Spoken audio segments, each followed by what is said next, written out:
নমস্কার। আবার চলে এসেছি আপনাদের সঙ্গে গল্প করার জন্যে। নিশ্চয়ই সকলে খুব ভালো আছেন, আমিও ভালো আছি। চলুন আজ বুদ্ধদেবের সম্বন্ধে আলোচনা করা যাক। বুদ্ধদেব মানে যিনি বৌদ্ধ ধর্মের প্রবর্তক। সারা পৃথিবী তো আমরা তাকে চিনি, তার সম্বন্ধে বেশি কিছু বলার অপেক্ষা রাখে না। তিনি বৌদ্ধ ধর্ম প্রচার করেছিলেন। তার বৌদ্ধ ধর্মের যে বিভিন্ন মঠ, বিভিন্ন স্তূপ আমরা সারা পৃথিবীতে ছড়িয়ে থাকি দেখি। তা আজকে তার সম্বন্ধে আলোচনা করা যাক। প্রায় 563 খ্রিস্টপূর্বাব্দে নেপালের লুম্বিনী নামক যে বিখ্যাত উদ্যান রয়েছে সেখানে তিনি জন্মগ্রহণ করেছিলেন। তার পিতার নাম ছিল রাজা শুদ্ধোধন এবং মা মায়াদেবী। তার স্ত্রীর নাম ছিল যশোধরা এবং পুত্র রাহুল। তিনি রাজা হয়েও তার রাজপাট, তার রাজত্ব সবকিছু ত্যাগ করে এক বস্ত্রে গৃহত্যাগ করেছিল, শুধুমাত্র শান্তির বাণী প্রচার করার জন্য এবং অহিংসতা দূর করার জন্য। তার মূল মন্ত্রই ছিল বুদ্ধং শরণাং গচ্ছামি, ধর্মং শরণাং গচ্ছামি, সঙ্ঘং শরণাং গচ্ছামি। তিনি এই প্রচারের জন্য বিভিন্ন জায়গায় ঘুরেছিলেন। তিনি কিন্তু মূর্তি বিরোধী ছিলেন, কোন রকম ছবি বা মূর্তি তার বিরোধিতা তিনি ছিলেন। মূর্তি রাখা তিনি পছন্দ করতেন না, বা ছবি রাখা। কিন্তু তবুও তার মূর্তি আমরা দেখতে পাই, ধ্যানমগ্ন মূর্তি। এবং দেখবেন তার যে নির্বাণ লাভ বা সিদ্ধি লাভ, সেটা কিন্তু পদ্ম দ্বারা বোঝানো হয় এবং তার জন্ম হাতি দ্বারা বোঝানো হয়। এটা হচ্ছে প্রতীক। তবু তার যে মূর্তি আমরা দেখি তাতে দেখতে পাই ধ্যানমগ্ন বুদ্ধদেব বসে আছেন এবং তার মাথায় আংটির মতো গোল গোল পাকানো কোকড়ানো চুল। কিন্তু তিনি যখন গৃহত্যাগ করেছিলেন তখন কিন্তু তিনি মুন্ডিত মস্তকে গৃহত্যাগ করেছিলেন, অর্থাৎ সমস্ত চুল কেটে ফেলে ন্যাড়া হয়ে তিনি গৃহত্যাগ করেছিলেন।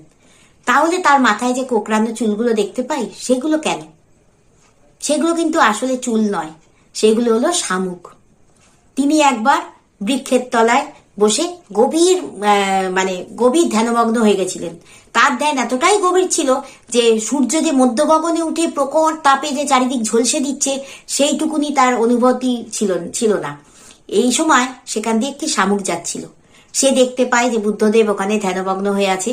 যদিও তিনি একটি গাছতলায় বসে আছেন, কিন্তু সূর্য যেহেতু মধ্যগগনে, তাই সোজাসুজি তার মাথার ওপর সূর্যের প্রখর তাপ এসে পড়ছিল।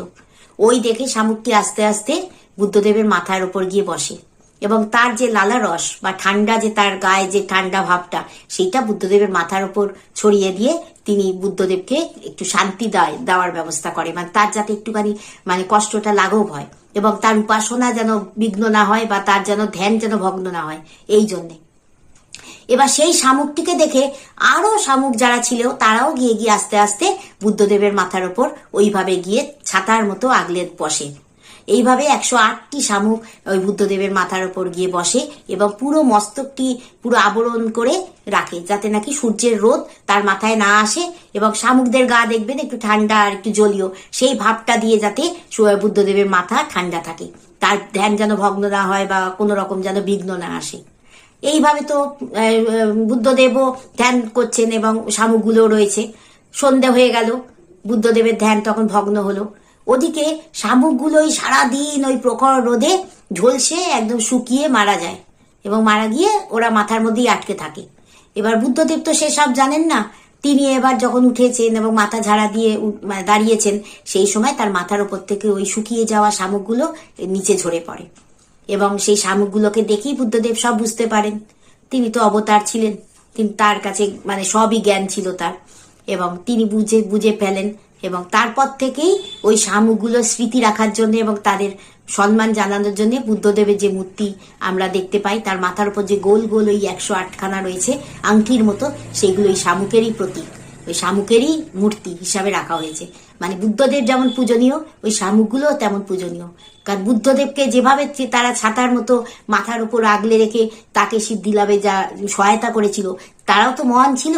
তাই সেইভাবেই তারা এখনো পর্যন্ত মহান হয়ে আছে, বুদ্ধদেবের সঙ্গেই তার মাথার উপর আশ্রয় নিয়ে। তাহলে শুনলেন আজ বুদ্ধদেবের মাথার উপর যে কোকড়ানো আংটির মতো চুলগুলো, সেগুলো কি? এরকমই গল্প বলতে আবার আপনাদের সামনে আসবো। অবশ্যই আপনারা সাথে থাকবেন এবং নতুন যদি কিছু আরো জানতে চান আমাকে জানাবেন কমেন্টের মাধ্যমে, আমার সাধ্যমতো আপনাদের সেগুলো শোনাবো। তাহলে সকলে খুব ভালো থাকবেন, সুস্থ থাকবেন। আজ আসি, নমস্কার।